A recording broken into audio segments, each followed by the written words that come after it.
Olá, o Salto para o Futuro já está no ar. Hoje, no quinto e último programa da série Escola e Povos Indígenas no Brasil, nossos convidados vão discutir a abordagem dos temas indígenas nas salas de aula das escolas de todo o país. Para este debate, convidamos o professor Caingangue, no Rio Grande do Sul, Bruno Ferreira, a professora da USP, Roseli Fishman, o coordenador do Programa de Estudos dos Povos Indígenas da Universidade do Estado do Rio de Janeiro, José Ribamar Bessa Freire.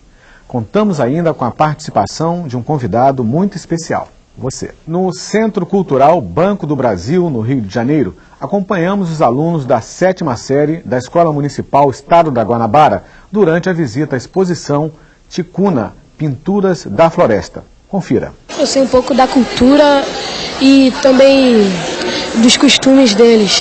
A caça, a pesca. Eles vivem por a mata, caçando alimento, vegetais, frutas. São várias tribos, em várias línguas. Acho que a maior arte foi a pintura. E foi por meio da pintura que estes alunos conheceram um pouco do povo ticuna, índios que vivem na região do Alto Solimões, no Amazonas. Na sociedade deles existe também uma maneira de mostrar como tudo foi criado, como o mundo foi criado. E aqui é o nascimento de Joí. Joí foi um deus que nasceu do joelho do pai dele e que teve que matar a sua irmã porque ela desonrou a família dele. Diante de cada tela da exposição, uma revelação sobre algumas tradições do Ticuna, como a festa da Moça Nova. A menina, assim, mais ou menos na idade de vocês, quando ela fica moça, para eles, quando ela tem a primeira menstruação, a gente aqui fica morrendo de vergonha, né? Lá o pai dá uma festa. Chama todo mundo, chama os vizinhos, chama o pessoal das outras aldeias que eles conhecem. E é a maior festa do povo, é a festa da Moça Nova. Que mico, né? Que mico. Pra gente é mico, pra eles é uma grande alegria.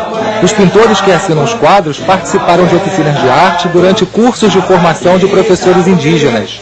As pinturas não são simplesmente intuição, eles têm uma ideia um pouco da técnica e eles têm a relação que eles têm com a natureza, e isso é muito forte na pintura, porque muitas vezes eles não pintam simplesmente o que eles estão vendo, eles pintam o que eles sentem em relação ao que eles estão vendo. Essa é uma representação da cobra grande. Ué. Isso daí, né? Isso aí é uma cobra. Isso daí não é. Tá muito... Não tá parecido. Não, isso aqui realmente não é uma cobra. Quem faz pode pintar da maneira que quiser. A arte dá essa liberdade. Ao final da exposição, os visitantes falaram sobre suas impressões e descobertas. Abriu muito a minha ideia, entendeu? Nos dá assim uma ideia que é muito além do que a gente pensa, do que a gente acha, muito além do nosso olhar. E o que eu gostei mais daqui foi que é tudo muito colorido. Nós vamos discutir, vamos debater com os alunos e cada professor vai direcionar. No meu caso, nós vamos discutir, elaborar um texto teatral e vamos fazer uma dramatização sobre o assunto ou até, a partir daí, fazer uma dramatização que fale sobre as diferenças em geral, não só dos índios, mas entre nós mesmos.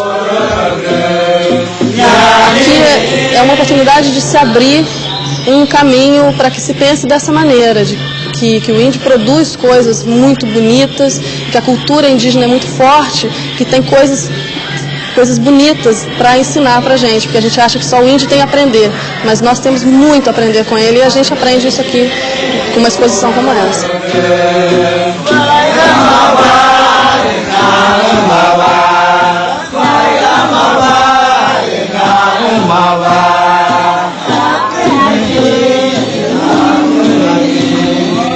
Bruno, Letícia, Bessa, muito obrigado pela presença aqui. Bruno, a aluna Letícia, que fez um depoimento nesse vídeo há pouco, dizia que através dessa exposição Ticuna, Pinturas da Floresta, ela pôde perceber que o Brasil tem muitas tribos, essas tribos com muitas línguas diferentes, mas para muitos brasileiros a presença do índio só existe na região norte do país. Você é um índio da região sul do país. Como é que você sente essa relação de que muitos brasileiros só entendem a presença do índio na região norte do país? É importante que se saiba, né, que o Brasil tem uma diversidade muito grande, né, de povos indígenas e que na região sul como um todo, a sociedade não indígena ela passa a desconhecer essas comunidades indígenas do Rio Grande do Sul, né? Primeiro porque nós temos uma colonização de alemães e italianos e poloneses, né? Então isso tem dificultado um pouco essa é nossa imagem enquanto indígenas. Enquanto no Amazonas, na região norte, as pessoas vivem, parece que estão mais na floresta. Então essa ideia, a gente precisa romper com essa ideia, né? E que a gente, mesmo a gente não utilizando colar, utilizando um cocar, né, a gente continua sendo índio igual, né, não vai mudar, né, porque nossos costumes, nossa tradição, todo o nosso conhecimento, ela permanece. Então é importante que a sociedade como um todo veja essas diferenças nos diversos estados que tem no Brasil. Certo. Roseli, e você? O que você acha, que tipo de orientação o não índio que quer aprender sobre a cultura indígena deve receber? Onde é que ele vai beber? Em que fonte? Bom, ele deve beber diretamente nessa fonte mesmo que são os próprios povos indígenas.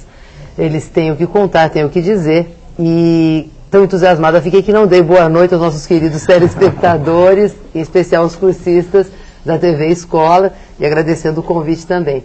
De toda forma, acho que a fala do Bruno ressalta essa questão da presença dos indígenas por todo o território brasileiro. Portanto, aqueles que nos acompanham e têm preocupação de fazer um trabalho com as suas salas de aula, devem estar preocupados, em primeiro lugar, buscar as comunidades que estão próximas a eles, né, e estar desenvolvendo o trabalho realmente de aproximação, de conhecimento. O contato direto com a vida das pessoas é o que faz aprender mais do que qualquer outro tipo de conhecimento que venha de segunda mão, né? Então, buscar onde estão esses indígenas que foram invisibilizados por tanto tempo, né?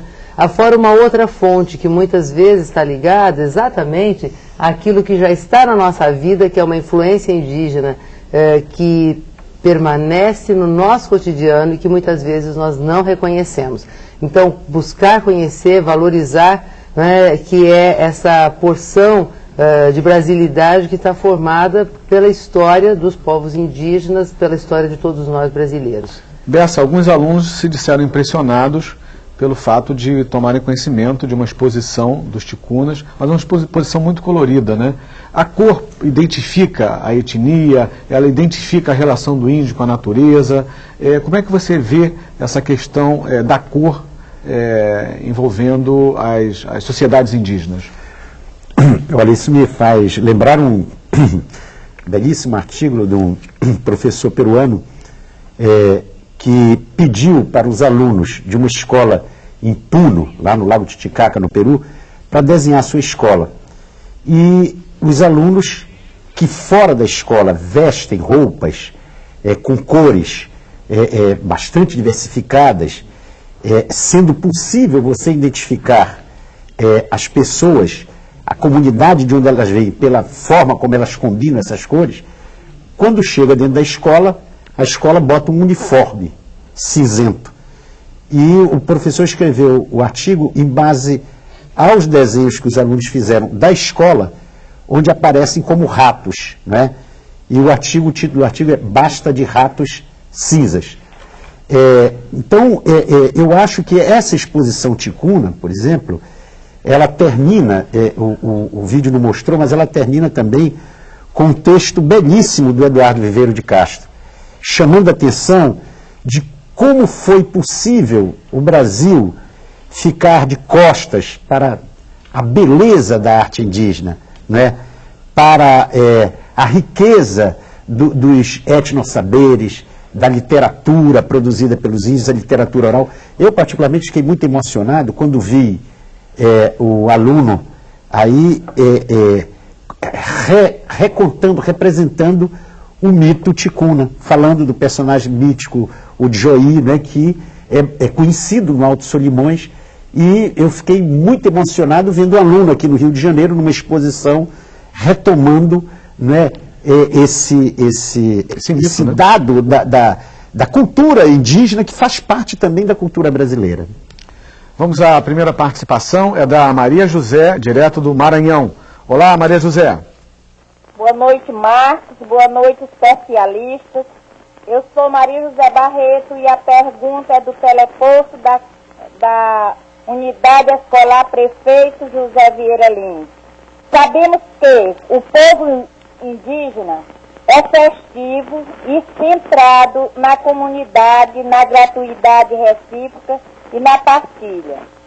Que sentido tem a festa e o ritual neste contexto e como se define a religiosidade indígena? Boa noite e obrigada. Muito obrigado a você, Maria José. Bruno, a Maria José ela pergunta como se define as festas e também a religiosidade indígena. As festas, a questão da religião, praticamente hoje, né, uma boa parte das nossas festas estão desaparecendo. São muito poucas festas que existem hoje, por causa da influência que nós estamos tendo da sociedade não indígena. É claro que cada povo tem sua religião, tem suas festas, e aí que eu acho que é importante de nós estar debatendo como que a escola vai contribuir para que garanta a existência dessas poucas festas que existem ainda. Com certeza cada povo tem os seus mitos, né, e que vai dar base para as festas da gente estar acontecendo. Então eu acho assim que a gente precisa fazer uma reflexão sobre a manutenção dessas festas a partir da escola, a partir do envolvimento da sociedade maior da manutenção das nossas culturas. Okay. A pergunta agora é da Célia, de Tocantins. Estou falando do teleposto do Colégio Estadual Bernardo Saião, que está sob a jurisdição do Núcleo Regional de Ensino de Colinas do Tocantins. A pergunta é do grupo de acadêmicos do curso de Pedagogia. De acordo com o boletim, os livros didáticos ainda trazem informações incorretas e preconceituosas dos povos indígenas.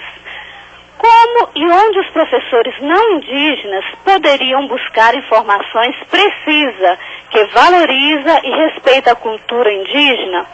Boa noite e obrigada. Muito obrigado a você, Célia. Roseli. Célia, obrigada por sua pergunta, muito importante. Eu acho que há um primeiro ponto a destacar, que é o fato de que, às vezes, os livros têm erros. Ou seja, isso é uma aprendizagem importantíssima, né, que nós precisamos sempre buscar fontes diversificadas. Então, esse é um primeiro ponto. Buscar fontes que sejam fidedignas, que busquem informar e, tendo uma dúvida, buscar uma universidade, um pesquisador que esteja próximo, hoje em dia com a internet ou mesmo pelo correio, né, buscar alguma outra universidade, manda uma mensagem, um núcleo de estudos. Sempre existem pessoas que podem explicitar o que se refere a algum determinado conteúdo em particular. Logicamente existem textos que já vêm com uma análise mais clara, melhor. Então é preciso cuidado na escolha do livro, né, e sempre saber que se corre um risco, porque livros às vezes contêm erros. Mônica, você tem perguntas? Tenho a pergunta da Ciseni Narciso, da TV Escola de Goiás, de Anápolis, Goiás. Se buscamos uma sociedade melhor, então temos que buscar relações melhores no nosso cotidiano.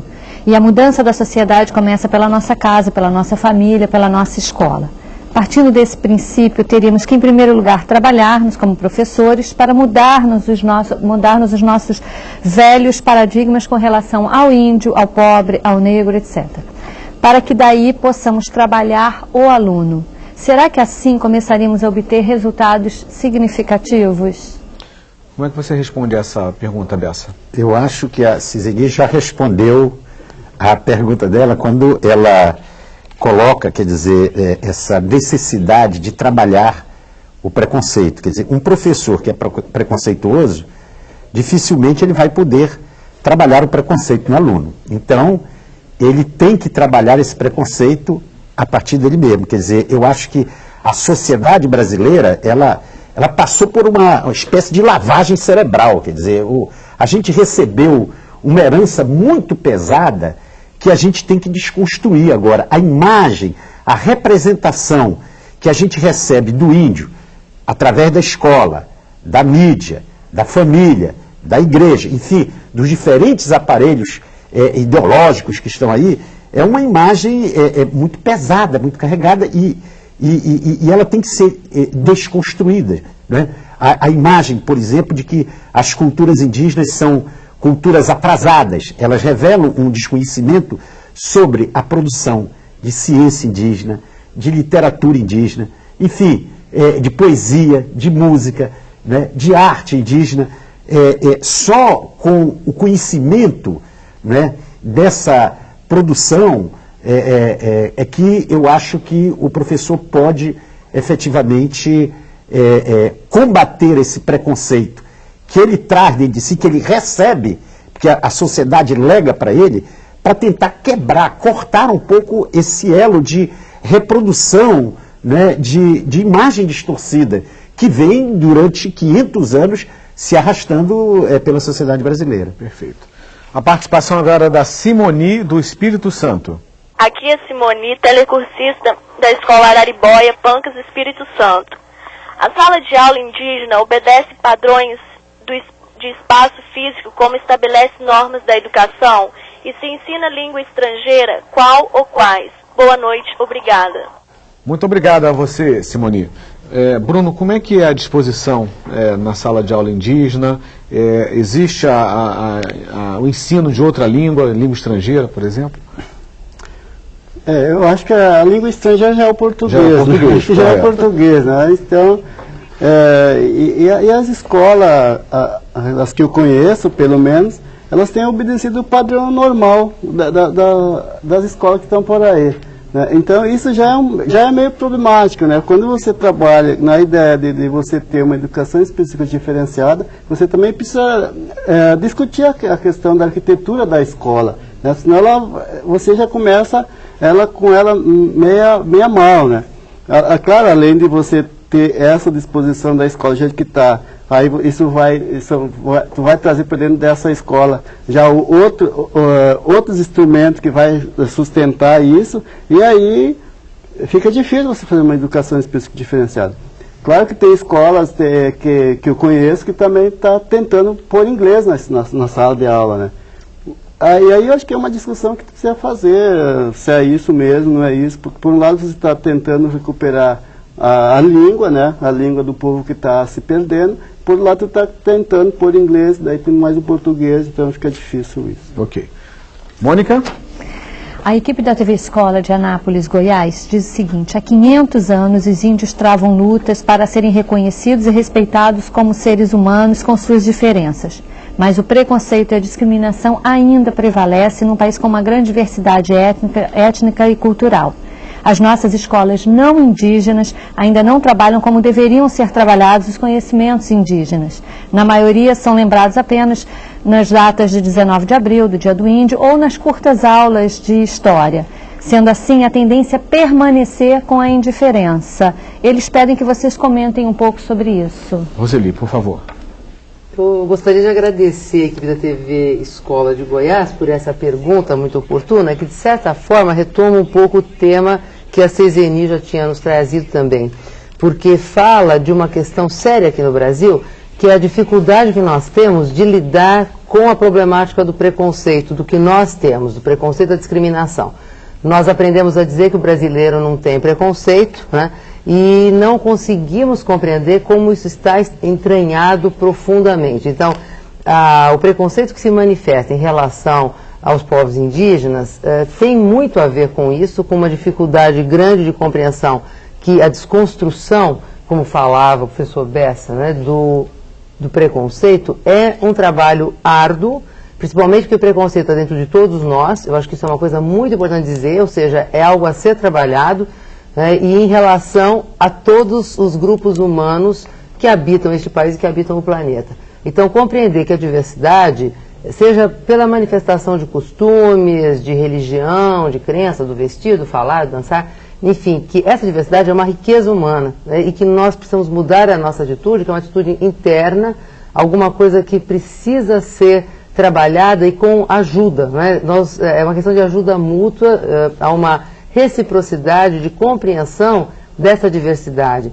Então, há uma busca do conhecimento que vem em primeiro lugar, mas vem junto também com esse trabalho de uma atenção constante, né? É um trabalho tão árduo quanto ganhar o próprio pão todo dia. Bessa, que dificuldades o professor não índio vem enfrentando para aprender sobre história indígena, conhecer a causa indígena, para poder lecionar e ensinar? Você percebe que muitos professores não índios querem ter conhecimento, querem aprender e não conseguem ter esse aprendizado?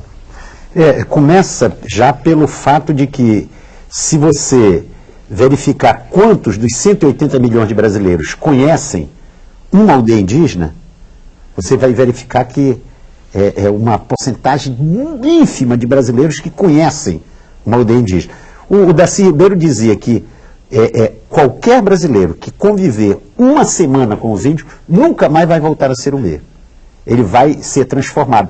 Mas os brasileiros não têm essa oportunidade. Então, a visão que ele tem dos índios é uma visão que é transmitida pela escola, pelo livro didático, que infelizmente ainda está carregado de preconceitos, né? Eu vejo no trabalho que a gente desenvolve em oficinas com os professores os professores da rede pública estão ansiosos para desempenhar um outro papel. Eles não querem mostrar que, como vem sendo mostrado, que o Bandeirantes é um grande herói, quando na verdade a gente sabe o papel que eles representaram, digamos, para o extermínio de muitas culturas indígenas. Então o professor não quer exercer esse papel, mas ele não tem os instrumentos adequados para desempenhar um outro papel. Não é?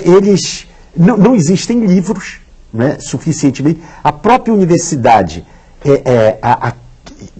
produz pouco sobre essa temática. E o que ela produz costuma ficar um pouco fechado dentro dela mesma. Gerações passam, nascem, crescem, morrem, e aquele conhecimento vai se reproduzindo dentro da academia e não sai para fora da universidade. Então, eu acho que isso é um desafio para nós também, não é, que estamos dentro da universidade, para começarmos num diálogo com os professores, num diálogo com os próprios índios, a mudar essa situação. No próximo bloco, vamos acompanhar o encontro de vários povos indígenas em um museu do Rio de Janeiro. Salto para o Futuro volta já. Representantes dos povos Bororo e Carajá no Brasil e Ainu do Japão se encontraram no Rio de Janeiro, no pátio do Museu da República.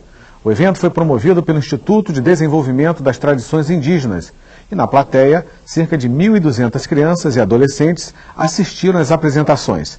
Veja a reportagem. Em abril de 2002, no pátio do Museu da República, no Rio de Janeiro, representantes do povo Ainu do Japão abriram a tarde de apresentações do evento denominado Rito de Passagem. Na plateia, crianças e adolescentes observavam e reproduziam alguns gestos. Eu já sabia que os índios, eles cuidavam dos animais, que eles eram morenos e faziam um montão de tipos de danças. E a dança do povo brasileiro Bororo também marcou presença neste dia de apresentação especial para grupos escolares. Uma coisa muito importante que eles viram aqui, que as tribos indígenas, elas são diferentes uma das outras. Elas têm uma dança diferente, um canto diferente. Então eles vão ver que os povos, que o indígena não é aquele índio estereotipado que tem nos livros, mas que eles são povos diferentes, que têm culturas diferentes. E reafirmando a diversidade da cultura indígena, o povo Carajá do estado do Tocantins trouxe um pouco de suas tradições.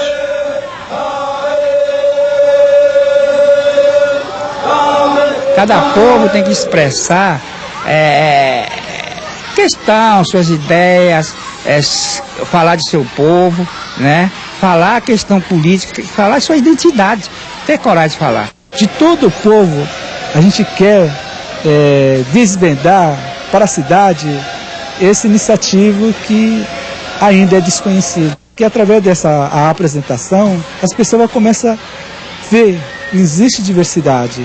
E através dessa a gente traz informação, né, que tem o banner, o folder, né, alguns vídeos. O objetivo do projeto é de criar uma ponte entre o povo que está nas aldeias e o povo que está na cidade e diminuir as distâncias e os preconceitos que são gerados pelo desconhecimento. Acho que o povo do Brasil não conhece a cultura, a tradição dos grupos indígenas, precisa conhecer, e acho que o público infantil é o primeiro. Acho que é importante mudar a mentalidade das crianças para que no futuro a gente tenha uma convivência mais harmoniosa. E o objetivo dos organizadores do evento foi cumprido. Aprendi que os índios também têm um monte de dança. Eu gostei de ver a parte das índias dançando, balançando o cabelo. E também achei bonito a dança da espada e também a dança das sombras. Eu achei mais legal a dança da espada, aquele negócio ali. Essas crianças têm o índio no imaginário, né? É uma coisa muito distante. E poder estar aqui, ver de perto, às vezes pegar na mão de um índio, poder conversar com essas pessoas, isso marca, acho que marca a vida dessas crianças para sempre. É um ritual de passagem. Eu acho que essas crianças aqui viveram um ritual de passagem.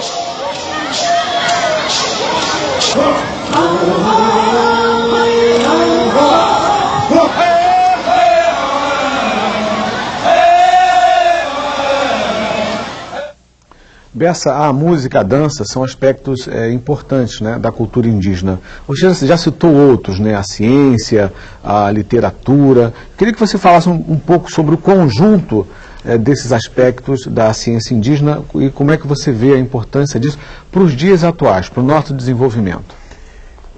Eu acho que tem uma primeira questão que está relacionada à imagem do índio. Quer dizer, em geral, nós vimos, por exemplo, no primeiro vídeo, aliar a questão do índio com a caça, com a pesca, com o mato, e agora se mostrou uma dança tradicional, que é importante, porque faz parte da cultura indígena, mas é igualmente importante dizer que não pode ficar aí, porque senão você folcloriza. É como se você quisesse mostrar quem é o brasileiro para fora do Brasil e mostrasse só o carnaval. O carnaval é um elemento importante da cultura popular, mas o Brasil é muito mais do que isso. Eu lembro que eu tenho um amigo índio, Carajá, o Idjahuri, que morreu há um mês atrás. Eu o conheci em 1992, no Rio, durante a Rio 92. Quando nós nos despedimos, eu pedi o endereço dele. Como é que eu faço para te encontrar?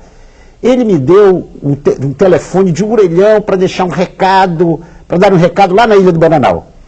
Eu voltei a encontrar com ele 6 anos depois, em Manaus, e voltei a tomar os dados dele e perguntei, como é que eu faço para te encontrar? Ele disse, anota aí, idjahuri@carajá.com.br. Está internetado. Né? Então, essa ideia também de que está na cabeça de muitos brasileiros, de tentar congelar as culturas indígenas só no tradicional, quer dizer, o índio é aquele da carta de Pero Vaz de Caminha. Aquele é o índio autêntico, verdadeiro. Aí quando você vê o Bruno, você diz, não, o Bruno não é índio. Por quê? Porque a imagem do Bruno, ela não se encaixa naquela representação que o Caminha tem, que a gente tem tradicionalmente. Quer dizer, nós, brasileiros, não concedemos às culturas indígenas aquilo que a gente quer para a cultura brasileira. Nós queremos usar televisão, que não foi criada nem inventada por nenhum brasileiro, nós queremos usar celular, queremos tomar emprestado de outras culturas técnicas e conhecimentos, né? E nós podemos tomar essas técnicas continuando sendo brasileiro. Agora, quando o índio faz isso, aí a gente diz, não é mais índio. Quer dizer, então a gente não reconhece essa capacidade das culturas indígenas estarem em permanente mudança, né? Mantendo esses saberes tradicionais e modificando também, ressignificando esses saberes dentro do contexto da sociedade brasileira. A participação agora é da Vânia, de Tocantins. Oi, boa noite a todos. O ano passado, o nosso Núcleo Regional de Ensino de Miracema fez o Fórum Regional, né? E participaram os índios da nossa etnia aqui próxima, na cidade de Tocantins, e diferentes. Eu trabalho com eles há 4 anos. E, assim, gerou curiosidade nas escolas não índias de como conseguir o material para que eles divulguem nas escolas deles também, né? E eu tenho algum material comigo. Eu quero saber, assim, legalmente, como é que essas nossas escolas daqui da região pode adquirir esse material junto ao MEC, porque a gente tem muito material que foi lançado pelo MEC e esse material foi adquirido através do curso de formação indígena. A gente tem Carajá, tem Xerente e outras etnias aqui no nosso estado. E eu estou falando do Colégio Estadual Santa Terezinha. Ok, Vânia, muito obrigado pela participação. Alguém sabe responder a essa colocação dela? Como as escolas da região podem obter material didático produzido pelas escolas índias para serem oferecidas às escolas não índias? Tem vários cursos de formação acontecendo aí pelo Brasil afora, né? Eu acho que nesses cursos está se produzindo material importante. Eu acho que, sabe, seja um meio de se conseguir material para essas escolas. Pode falar. Eu fiz com um aluno de biblioteconomia da Unirio um levantamento dos livros que são usados em escolas indígenas. Hoje no Brasil, incluindo até uma produção artesanal, nós já temos mais de 500 livros que são usados nas escolas indígenas em todo o Brasil. Uma pequena parte desses livros ela é produzida pelo MEC e ela é distribuída para as escolas indígenas. Tem uma certa dificuldade até desse material chegar até as escolas indígenas, quer dizer, e uma dificuldade maior ainda seria chegar nas escolas não indígenas, quer dizer, e eu também não sei até que ponto, depende da natureza do material empregado, porque você tem muitos textos, por exemplo, monolíngues em línguas indígenas. O Instituto Socioambiental acaba de publicar um livro de etnomatemática para a escola tuiuca, mas ele está inteiramente em língua tuiuca. É um livro muito bonito, mas ele não é um livro capaz de ser utilizado numa escola que não seja a escola tuiuca. Ok. Mônica? A Paula do Espírito Santo diz que, tendo em vista que os saberes indígenas extrapolam as questões dos rituais, que outras abordagens podem ser estudadas nas escolas e em que espaços os professores podem encontrar informações para realizar um trabalho com seus alunos mais próximo ao cotidiano dos povos indígenas. Roseli. Bem, aqui nós voltamos um pouco naquela questão mesmo dos livros didáticos, ou seja, há uma problemática colocada para a sociedade brasileira de divulgar esses materiais, né, que ainda o Bessa acabava de citar também, mas enquanto isso as escolas podem estar fazendo a partir de livros que estão publicados em português, que são, enfim, produzidos por centros, por universitários, a partir de trabalhos de pesquisadores, e sobretudo me parece que é o enfoque também, né, isso eu gostaria de frisar aqui, até pegando o lado da experiência de pluralidade cultural, né, como é importante lembrar, voltando um pouco ao vídeo, né, aquele menino dizia, né, olha, eu aprendi que a gente tem muita dança também, ou seja, na comparação com os indígenas do Japão, ele passa a falar dos indígenas brasileiros do jeito apropriado. A gente tem, ou seja, nós brasileiros. Então, me parece que a partir de todo o material, há essa questão de atitude de que nós já falamos também, que é essa visão do nós brasileiros, né, e uma percepção também, mesmo disso que se disponha da arte, seja pela pintura ou pela dança, da visão do papel da tradição, convivendo com o que é contemporâneo, né, porque a tradição, e isto não é apenas dos povos indígenas, né, todos os grupos humanos têm, então a tradição ajuda a fundamentar a própria raiz, a própria identidade. Então, compreender isso, quantas tradições estão convivendo na sala de aula, naqueles alunos com quem nós trabalhamos, né, de onde eles vêm, o que fazem. Então, sempre trabalhar o conteúdo da questão indígena junto com a realidade das crianças ali na sala de aula e não como algo isolado, mas como parte de um Brasil só. Mônica, eu volto com você. A Cisine Narciso, da TV Escola de Anápolis, Goiás, diz que o desafio de construirmos uma sociedade mais harmoniosa, que respeite e valorize a diferença, tendo ela base em nossa prática cultural, étnica, religiosa, política, é um desafio que também está colocado para as nossas escolas. É um desafio bastante difícil, pois é um processo que vivenciamos há muito tempo. Ela quer saber por onde começar e como começar. Bruno, o que você diria para a Cisini? Eu acho que é o que todo mundo está procurando, né? Como começar essa mudança, fazer, porque é tão complicado quando a gente vai pensar que você vai superar a questão da discriminação, que isso não vai existir mais. Você não... Isso te tira do chão, né? Então eu acho que estamos procurando a receita também, né? Eu gostaria de fazer um comentário, né, no sentido de que nós já estamos começando, assim, as coisas estão em andamento. Nada é muito simples. Isto já é importante de se saber. E, sobretudo, o que me parece a maior riqueza e a beleza do estudo da diversidade e da pluralidade é a certeza de cada um de nós, quando chegar a sua hora de partir desta vida, vai deixar ainda muita coisa por aprender. Então, o desafio de conhecer, né, os grupos humanos, conhecer como é a vida que tanta gente vive por aí, é um desafio tão maravilhoso que é uma motivação para o estudo, né? Então é uma motivação muito importante e que entrelaça conhecimentos das mais diversas áreas. Já estamos trabalhando, fiquem tranquilos. Bessa, no início do programa, o Bruno procurou caracterizar que os índios estão dispostos pelos vários estados, né, do país. No Rio de Janeiro, especificamente, muitas pessoas não sabem, mas habitam também índios. E você tem um livro, né, contando um pouco a vida, a história, né, desses índios do Rio de Janeiro, né? Que livro é esse? Esse livro é o que foi feito com a antropóloga Márcia Malheiros. É um livro sobre a história dos aldeamentos do Rio de Janeiro. É um trabalho, em primeiro lugar, de arquivo.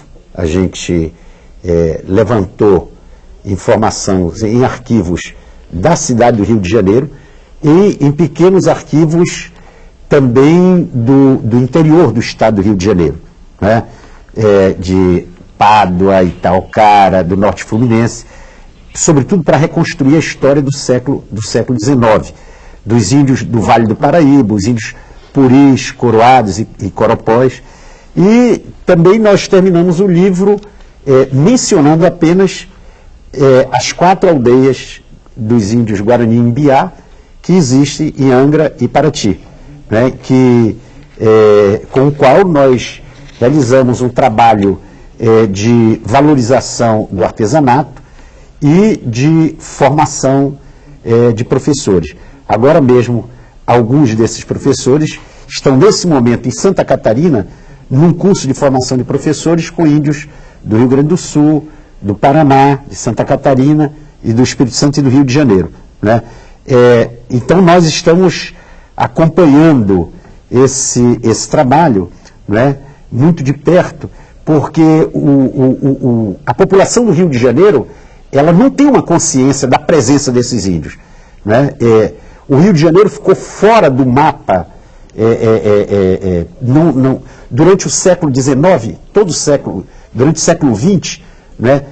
O Rio de Janeiro, Piauí e Rio Grande do Norte, são os 3 estados do Brasil onde não existem índios. Graças aos guaranis que vieram de Santa Catarina, do Paraná, e se localizaram na Serra da Bocaina, né? Voltou a ter índio outra vez no Rio de Janeiro, e nós voltamos a ouvir outra vez, falada no Rio de Janeiro, uma língua indígena que é a língua guarani. Perfeito. Vamos acompanhar agora a pergunta da Aline, de Tocantins. Olá, Aline. Oi, boa noite para todos. Eu falo do teleposto Lindalva Silva Santos, Miracema, Tocantins.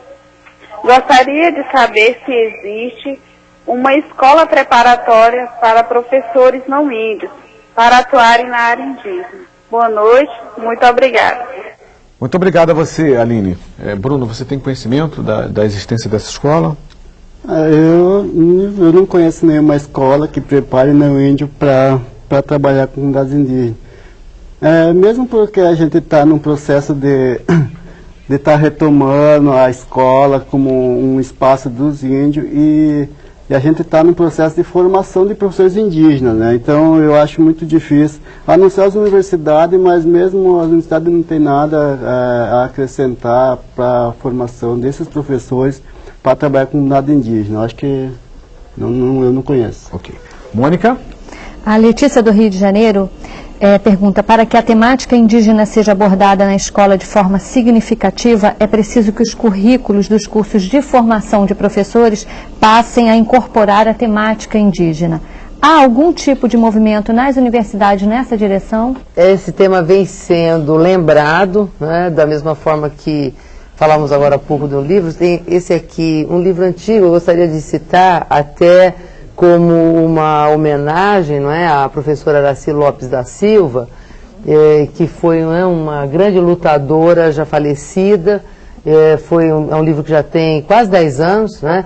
Então, para dizer da dificuldade, né, voltando um pouquinho no nosso tema, já começamos há algum tempo, né, unindo a experiência de antropólogos, indígenas, educadores, povo dos meios de comunicação, enfim, vocês professores na sala de aula, mas ainda estamos buscando encontrar caminhos. Talvez o Bessa tenha aqui mais informações para passar também. Perfeito, Bessa.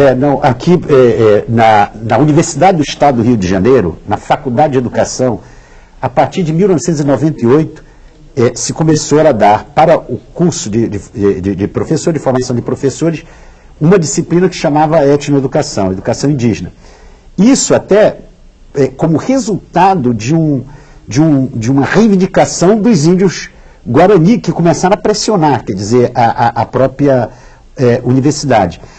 A partir do semestre anterior, a Faculdade de Educação da Universidade do Estado do Rio de Janeiro, da UERJ, integrou no seu currículo uma linha de ação educativa que se chama PPP, Pesquisas e Práticas Pedagógicas, né, que trabalha com um grupo de 30 alunos durante 3 anos, com os mesmos alunos, uma determinada temática. Então, tem professores que trabalham com educação infantil, outros que trabalham com educação de jovens e adultos, e foi aberto no semestre passado, então, a educação indígena.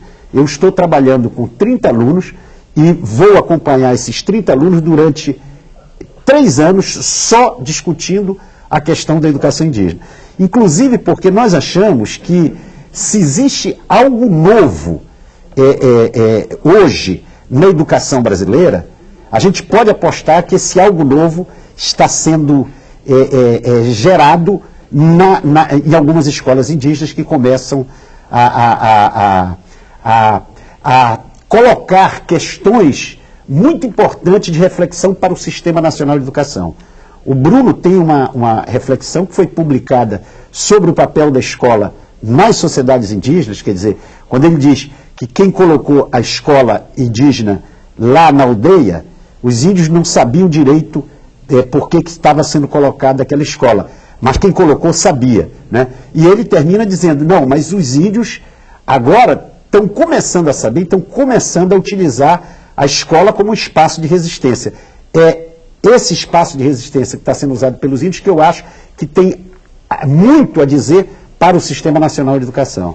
Mônica?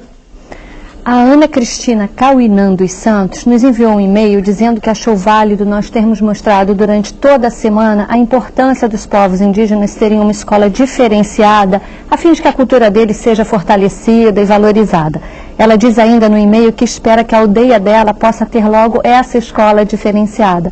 Nós também esperamos, Ana Cristina, e vamos torcer para isso, não é não, Marcos? É verdade. Bruno, o que você aconselharia a Ana, né, para ter logo essa escola diferenciada na aldeia dela? Eu acho que a Ana Cristina vai ter que começar a discutir com o povo dela, né? Vai ter que sentar e ver como é que vai fazer essa escola acontecer, porque a gente está aí praticamente há 10 anos discutindo a escola específica diferenciada nas comunidades indígenas, que até hoje, no meu entender, ainda não aconteceu. Então, essa é uma luta que tem que começar, né? Você tem que persistir nisso, e aí eu acho que ela vai conseguir construir a escola dela. Perfeito, Bruno. Hora de fazer uma pausa e depois do intervalo, nossos convidados fazem as suas considerações finais sobre o encontro de hoje. Você está acompanhando o 5º programa da série Escola e Povos Indígenas no Brasil. E a partir de agora, nossos convidados destacam os principais pontos do debate de hoje. Bruno, suas considerações finais. Então, eu gostaria, assim, já que a gente está tratando a questão da temática indígena nas escolas de não indígena, gostaria de deixar que as escolas, né, elas procurem, né, de alguma forma ou de outra, ter na sua biblioteca um material adequado para a leitura dessas crianças, né, desses alunos, que vai possibilitar eles a de ter um entendimento melhor, além da cultura, porque geralmente os livros didáticos só trazem sobre a cultura, mas não trazem os outros conhecimentos que a gente tem, né? E que se crie também nas escolas, né, meios de estar visitando as comunidades indígenas. Tem comunidades próximas que dá para ir, e aí a partir daí adquirir um conhecimento, e que a Célia pergunta isso, como você vai fazer isso, né? Vai lá próximo, vai conhecer, né? Isso vai ajudar muito a tirar essa imagem do índio, que o índio que aparece só no dia do índio, 19, aquele cheio de pena, né? Que para você sempre tem que ter alguma coisa desse tipo no seu corpo, né? E o mais importante que eu acho é você, dentro das universidades, ter alguma disciplina específica que vai trabalhar a questão indígena, regionalizada. No Rio Grande do Sul, as universidades do Rio Grande do Sul, elas precisam criar nos seus currículos, conteúdos que vai possibilitar levar os caingangues, levar os guarani, levar os choclei, né? A conhecer isso, né? Senão, forma o professor vai para a escola, e ele continua fazendo esse mesmo processo, né, de estar criando a imagem do índio como um todo, né? Fala em caingangue e está pensando que está falando mesmo que fosse falar do Yanomami, mas são diferentes, e a universidade tem que promover isso. Ok, Bruno, muito obrigado. Roseli, suas considerações finais. Bem, eu queria agradecer essa possibilidade de ter estado aqui e lembrar que, primeiro, são muitos pontos para serem trabalhados, nós já estamos trabalhando, assim como o Bruno recomendava a Ana Cristina, que começasse a trabalhar lá na sua aldeia para poder ter escola diferenciada, eu diria a todos os professores que nos assistem, comecem a trabalhar e reivindicar diretamente aí nas suas secretarias de educação tudo aquilo que vocês estão precisando para poder levar avante esse trabalho sério, né, de desconstruir um preconceito, um estereótipo, e sabendo que isto é alguma coisa que vai repercutir para todos nós, é algo que nós devemos a nós mesmos, como brasileiros, como seres humanos, né, numa luta pela dignidade. Agora, precisamos de recursos, sim, de materiais. Os antropólogos têm trabalhado, têm feito muita coisa, os indígenas estão aí com o seu próprio saber para poderem ser consultados, e nós estamos aqui, todos nós, né, para podermos reivindicar algo que seja melhor para todos, trabalhando desde já. Okay. Obrigado. Obrigado você, Roseli. Dessa? Olha, no Brasil, em 1500 eram faladas mais de 1.200 línguas. Durante 500 anos, quer dizer, centenas de línguas desapareceram, os seus falantes foram exterminados, né, sob o pretexto de que essa diferença não era bom para o Brasil. A Constituição de 1988, ela foi num sentido diferente. Ela coloca que é importante, não apenas para os índios, né, mas para o próprio Brasil, para os nossos filhos, para os nossos netos, é importante manter essa diferença cultural, né, porque isso enriquece o país, isso traz mais soluções para resolver o problema do país. O índio, então, não é só uma figura ligada ao passado do Brasil. Ele está cravado aqui no presente, e se esse país, no futuro, não tiver índios, pobre do Brasil. Eu acho que nós vamos ser muito mais pobres. Defender essa existência dessa sociodiversidade significa também se solidarizar com a luta dos índios pela terra. Índio sem terra não existe, né? Nós estamos vendo hoje no Brasil uma luta muito grande de vários povos. A mais crítica, mais aguda, é a dos índios de Roraima, que estão lutando pela demarcação da Raposa Serra do Sol em áreas contínuas, né? Que é uma condição sine qua non para que eles possam continuar reproduzindo sua cultura, sua literatura, sua música, sua dança, sua pintura, enfim, podendo se reproduzir como identidade. Eu quero agradecer as presenças do Bruno Ferreira, professor caingangue no Rio Grande do Sul, da Roseli Fishman, professora da USP, e do José Ribamar Bessa Freire, coordenador do Programa de Estudos dos Povos Indígenas da Universidade do Estado do Rio de Janeiro. Professor, você pode mandar para a nossa produção relatos de experiências bem-sucedidas da sua escola. Basta acessar a nossa página na internet www.redebrasil.tv.br/salto, ou, se preferir, pode nos enviar para a caixa postal. Anote o endereço: 50050, CEP 20062-970. A gente se despede dessa série com mais desenhos criados por professores indígenas para compor os materiais didáticos das escolas. Até a próxima série.